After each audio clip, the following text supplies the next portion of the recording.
Wow! Ang liit ng chipset! Hindi pa ako nakakakita ng katulad nito. Pero si Dan ay may buong pakete. Hindi ka panipaniwala. Si Miley ay may buong pader ng Pringles. Gaano ito katangkad? Talagang mabubusog si Miley sa mga chip. Simulan natin kay Phoebe. May naisip akong ideya. Makukuha ko ang chip gamit ang sipit.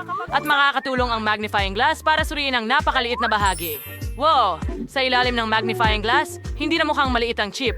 Pero sa totoo lang, ito ay isang maliit na piraso lang. Oh, kailangan kong subukan ito. Masarap ito. Iyon lang.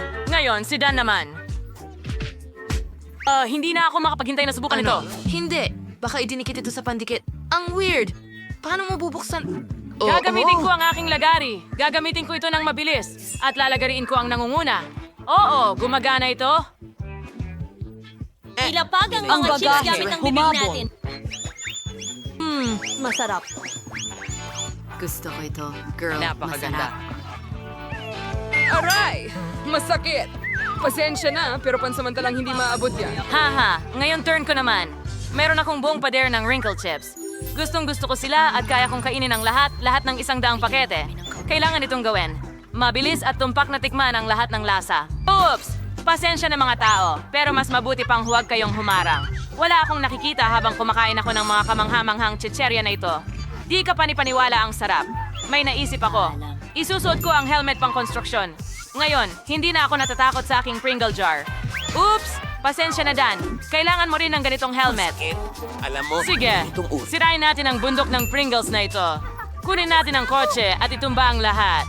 Ay nako, ngayon puro Pringles na ako at hindi ako makatayo. Amuin mo ang kailangan. At ngayon ay may buong itlog si Miley. Nakakatakot! Paano si Dan?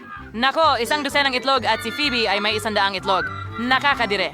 Nakakatakot isipin kung paano niya ito kakainin. Pero simulan natin kay Miley. Kailangan kong basagin ang itlog sa bibig ko. Sobrang nakakatakot na ang tingin pa lang ay gusto ko ng masuka. Oh, ang kadire! Ayoko niyan! Napakamalagkit at hindi ka aya-aya na ayoko na itong subukang muli. Dan, sobra na ngayon. Halika na. Sige na. Sumisigaw ako. Handa na? Kaya ko bang kainin lahat ng 10 itlog? Tama. May naisip akong ideya. Tinuruan ako ng aking sensei ng isang trick. Ipapakita ko ito sa iyo ngayon. Kailangan mong itapon sa ere ang mga itlog at pasagin lahat gamit ang magaan na kamay. At ngayon, mahuli natin ang lahat ng kalahati. Yuhu! Gumana ito. Napaka-cool nito. At ngayon, inumin ko silang lahat gamit ang isang stick. Nakakadiri iyon. Pero pwede na. Nakakadiri iyon. Hindi ko talaga gusto. Ayoko ng itlog sa kahit anong anyo. Ang sama. Halos tapos na ako. At ngayon ay si Phoebe naman. Sige Phoebe, swerte. Talaga? Umaasa ako na makakaupo na lang ako. Aling aksyon ang dapat kong simulan? Kukunin ko ito. Teka Phoebe, hindi. Anong nangyayari? Hindi Ang buong maaari. bundok ng yelo ay bumabagsak mismo sa akin. Iligtas mo ako! Nahuhulog ang mga itlog sa akin! Nakakadiri! Nako! Napuno na ng itlog ang buhok ko! Ang pangit! Wow, Phoebe, kumusta ka? At parang okay lang siya. Mukha pa nga siyang bagay sa dilaw. Sige na! Wow, ito ay isang marmalade na mata! Ang sarap nito. Pero si Miley ay may 10 marmalade na mga mata. Astig! Hindi ka panipaniwala. Pagkatapos ay meron kang 100 layer ng jelly ice. Ayos, magsimula tayo kay Phoebe dahil meron lamang siyang isa. Wala akong problema.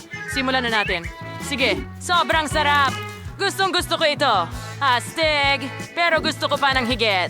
Okay, ngayon naman si Miley. Hooray!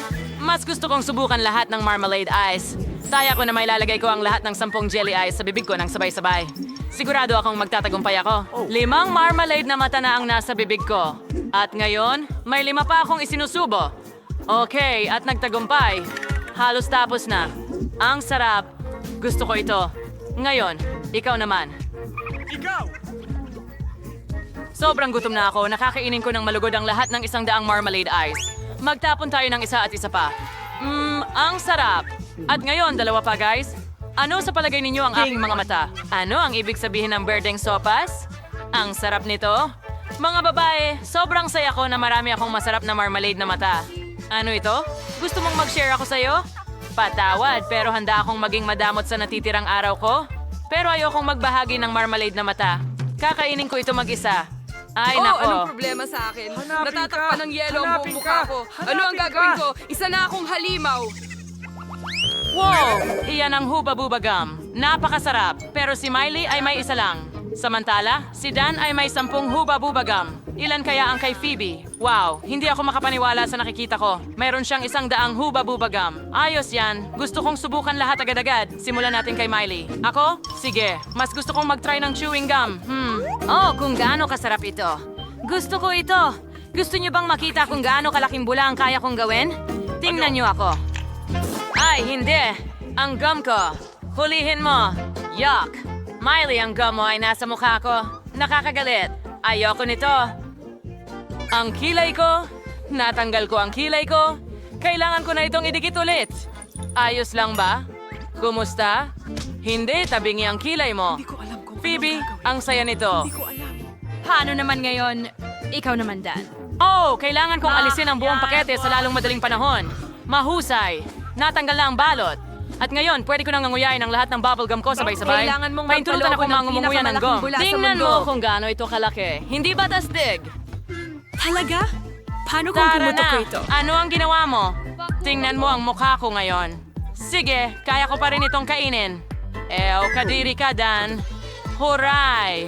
Mahilig talaga akong ngumoy ng chewing gum, lalo na ang oba-buba. Dapat siguro nating subukan. Gusto ko ring sumubok magpalobo ng bubble. Paano kung... Malaking Oh, isa Diyos itlog ko. ngayon At ay ikabit ito maaari sa ko na upuan itong ko. itali. Ayos. Gusto ko pang kumain ng mas maraming mga bola na ito. Meron akong magandang inumin. Ayos! Kaya kong magpalobo ng 100 lobo. Halos tapos na. Ang astig. Super. Mga pare, hindi ako makapaniwala. Aalis na ako. Paalam. Gustong gusto ko ito. Ang ganda dito. Ang saya. Kaya kong lumipad. Wow! Ang ganda ng donut na yan. Si Phoebe ay may isa lang, pero si tatay ay may 10 donuts. Miley ay Hindi may ito isang pwede. kagilagilalas na 100 bata. masarap na donuts. Astig! Magsimula tayo kay Phoebe. Sige, Phoebe. Ikagagalak ko pa nga. May pumasok na ideya sa akin. Ayokong madumihan habang kumakain ako ng donut. Habang kumakain ako ng donut gamit ang tinidor at kutsilyo, syempre. Sa ganitong paraan, tiyak na may enjoy ko ang bawat kagat. At ito ay magiging di malilimutang masarap. Mga kaibigan, kung hindi ninyo alam kung ano ang kagandahang asal, huwag ninyo akong pagtawanan. Ang sarap! Malapit na akong matapos. Huling piraso. Ang galing! Ngayon, Stan, maaari kang magpatuloy. Ay, ibig kong sabihin, hindi ko maintindihan ang tungkol sa Alamin asa. ng Pero, tiyak na napakasarap ng mga Kailangan donut na kong yun. kainin ang mga Kaya ito naman. sa lalong madaling panahon. At hindi ako Madali ang natatakot layo. na madumihan dahil napakasarap nito, Astig na meron akong 10 donuts. Nakakain ako ng sapat. Galing. Ngayon, turn na ni Miley na kainin ang kanyang 100 na donut.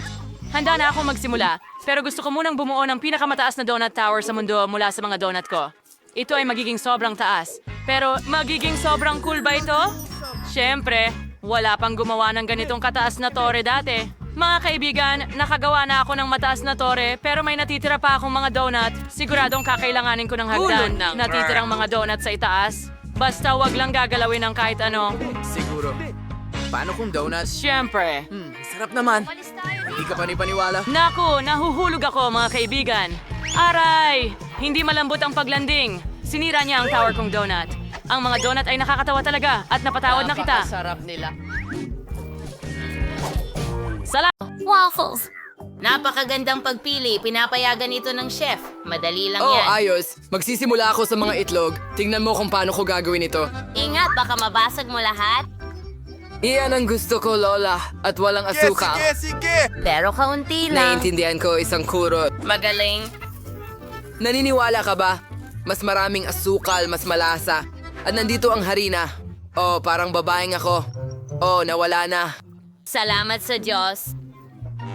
Naku! Sige na, Apo. Dumihan mo ang buong mesa.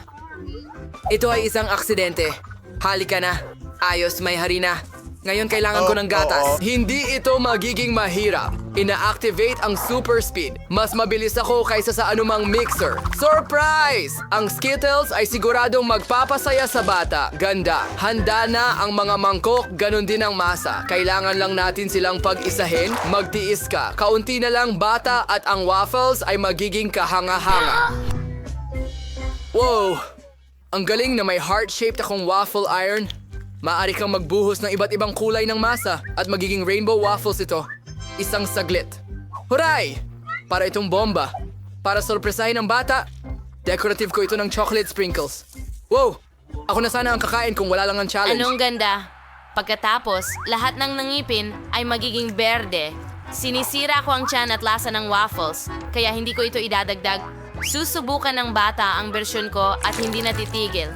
Ang sikreto ni Lola ay maple syrup at, syempre, mantikilya. Ng mga waffles na high science man ay naman ang natural na pangkulay. Ang zucchini ay gagawing masarap at maganda ang aking mga waffles sa minsan 2 sa 1 at may tagumpay na sa bulsa ang chef. Kailangan na lang magdagdag ng ilang hindi mapapalitang sangkap at pwede nang ibuhos ang masa sa waffle iron. Tara na! Voila! Ang chef ay naglalapit sa inyong pansin ng magagandang waffles. Naliltigas na per sa decoration at ilang down per sa epekto. Nakakadiri ang mga ito. Tingnan mo yan. Sige na, Tingnan mo yan, Lola. baby. Ang interesante. Wow! Talagang nagsikap kayo lahat. Uunahin ko ang waffles mula kay Grandma. Oh, isang pirasong mantikilya. Sige, masarap ito, pero masyadong simple. Wow! Ang kakaibang dekorasyon. Anong ginagawa ng mga dahon dito? Aba, hindi pwede. Ang mga waffles mismo ay mukhang maganda. Subukan natin ito ngayon. Oh, anong gulo! Parang lasa ng panghugas na pamunas. Hindi ko yang gagawin. Wow, anong cool na waffle. Hugis puso rin sila, ang cute. Salamat, kuya. Masarap at napakasarap. Busog na ako. At ikaw ang nanalo. Salamat! Hooray! Ano ang iginuhit mo ngayong pagkakataon na ito? Makikita mo ngayon. Magluto ka ng french fries para sa akin. Madali. Magagawa ito. Uy, Lola, nagsimula ka na pala. Hindi ako natulog. Oh, naiintindihan ko. Langis ba ito? Super. San ba ito laging ibinubuhos? Tama, sa kawali. Sige, kailangan ko pa. Oh, mas mabuti iyon. Ngayon kailangan ko ng pakete ng french fries. Well, para sa baby. Kahit ano, di ba? Oh, hindi. Teka, sobra ang mantika dyan. Saan nanggagaling ang mga talsik? Oh, mga tao, tumigil, tumigil, tumigil. Sino ang nagluluto ng ganyan? Pasensya na, Lola. Mas kaunti ang langis na dapat idagdag kaysa sa iniisip mo. Manood at matuto, mahal. Sapat na iyan. Ngayon, pwede mong buksan ang kalan at ilagay ang mga patatas ng paunti-unti. Kahit na, tama ka, mas mabilis ito sa paraang ito. Ang pinakamahalaga ay hindi tumalsik ang langis. Masarap at malutong na patatas ay handa na. Ilalagay mo ito sa isang mangkok at magdagdag ng masarap na ketchup. Ano sa tingin mo, chef? Bravo, Lola! Kahit na mahina ang disenyo, sa hamon, kailangan mo ng imahinasyon. Hahatiin ko ang mga patatas sa mga bahagi at kukuha ng pinakapayat na hiwa ng bacon, iprito ng kaunti at ibalot ang mga patatas doon. Voila! Mas maganda. Tama ka tungkol sa sarsa. Mas gaganda ang pagkain at magbibigay ng alindog ang perehil. Napakatalino. Wow! Perpekto! Hindi ko alam paano magluto ng patatas. Anong dapat kong gawin? Alam ko na. Mabibigla ang sanggol. Pagkatapos ng lahat, bibigyan ko siya ng paborito kong marmalades. Parang french fries talaga ang itsura nila. Bon appetit, kapatid na babae. Dahil lahat ay nagdadagdag ng mas maraming sarsa, gagawin ko rin. At magbubuhos ako ng strawberry syrup bilang kapalit. Kain kayo. Hooray! Ang ganda ng hitsura ng french fries. At ang bango! Tingnan natin kung ano ang inihanda ni Lola. Ang galing! Ang sarap! At anong klaseng obra maestra ito mula sa chef? Hindi ako kumakain ng parsley, pero ang sarsa ay napaka-appetizing. Masarap. Sulit subukan. Ay, hindi ko gusto ang bacon. Ew. Ano kaya ang ginawa ng kapatid ko? Wow! Marmalade ito. Gusto ko pa. Ang galing! Ibinibigay ko ulit ang panalo sa kapatid ko. Yay! Ang galing. Salamat, baby. 2 Mas mabuti ito sa ganitong paraan. Salamat, Lola. At ngayon gusto ko ng mga rolyo. Naiintindihan kita. Nasa tamang lugar ka. Mga goodie. Anong klaseng rolls? Ang nori at isda ay hindi magkatugma. Kapag nasiyahan ng bata sa marmalades, ginagamit ko muli ang mga ito. Ang sarap talaga. Una, kailangan mong magbuhos ng cream at pagkatapos lagyan ng mga mata ng marmalade at syempre, magdagdag ng ilang marmalade bears. Oh, may astig ako. Ang galing. Wow. Ang natitira na lang ay ibuhos ito ng syrup. Panoorin kung paano magluto ang master. Masarap. Wow. Hindi nakakabusog ang marmalade lamang. Bukod pa rito, kinain na ito ng bata. Kung hihingi siya ng rolls, ibig sabihin gusto niya talaga ng rolls. Sa simula, maglalagay muna ako ng kanin. Kanin, iyon ang kailangan para sa rolls. Marunong si Lola magluto niyan. Huwag kang tumingin dito. Ang pangalawang sangkap ay avocado. Maximum ng malulusog na taba. Minimum ng halos walang carbohydrates. Kaya rin ito ni Lola. Itong si Lola talaga. Tiyak hindi niya kayang hiwain ang salmon na kasing nipis ng isang profesional. Luto na ang kanin. Oo. Lubos kong nakalimutan ng nori. Ang keso at abukado ang magiging palaman at makatutulong iyon na mabigyan ng tamang hugis ang mga rolyo. Napakaganda. Ang natitira na lang ay ilagay ang isda sa ibabaw. Ihahain na ang putahe mula sa chef. Wow. Wow. Oh. Hindi naman ako masyadong malayo sa chef, tama ba? Anong gagawin? May naisip ako. Kung kailangan mo ng bilog na hugis, maaari kang kumuha ng pipino, kumuha ng piraso mula sa palaman at lagyan ng keso sa loob. Magkakaroon ng mga rolyong estilo ng Lola. Handa na kami, baby. Tingnan natin. Hindi ito mukhang mga rolyo pero susubukan ko pa rin. Ayoko nito. Pasensya na, Lola. Hindi ko kinakain yan. At ang mga roll mula sa chef ay mukhang eksakto kung paano ko ito iginuhit. Tingnan mo sila. Wow, ang sarap. Ang sarap. Ano ito? Maanghang na wasabi. Sagipin mo ako. Ang ganda. Masarap ito. Napakaganda, bro. Ikaw ang pinakamahusay.